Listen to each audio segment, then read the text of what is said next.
Tinakpan ng makapal na ulap ang buong bansa dulot ng pagdaan ng Tropical Storm Christine na may international name na Trami malapit dito. Posible namang umabot ng 100 km per hour ang maranasang bagyo ng hangin sa Metro Manila sa Huwebes dahil sa bagyong Christine. Samantala nangangalit na kulay pink, black at red cloud tops ang bumabalot ngayon sa buong Southern Luzon, kabilang ang Metro Manila.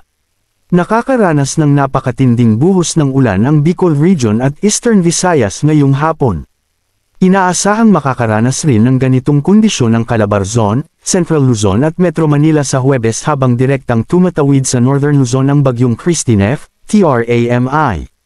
Hagupit ng bagyong Christine, sa biliran, hinahambalos ng malakas na ulan at bagyo ng hangin ang biliran sa Eastern Visayas ngayong hapon dulot ng malawak na sirkulasyon ng Tropical Storm Christine. Habang Christine, hinambalos ang Nabua, Camarines Sur, hinambalos ng malalakas na hangin at ulan ang Nabua, Camarines Sur sa Bicol Region dulot ng Tropical Storm Christine. Ayon sa Japan Meteorological Agency, JMA, lumakas na at may taglay ng hangin na 75 km per hour ang bagyo. Nagtaas na ng mandatory evacuation si Governor Luigi Villafuerte para sa mga high-risk areas ng buong Camarines Sur dulot ng bagyo.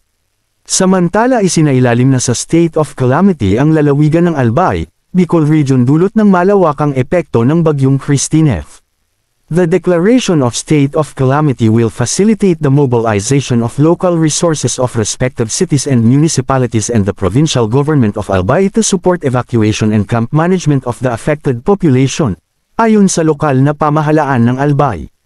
Asahan pa rin ang malalakas na pag-ulan at bagyo ng hangin sa buong bansa dulot ng nalaking sirkulasyon ng nasabing bagyo.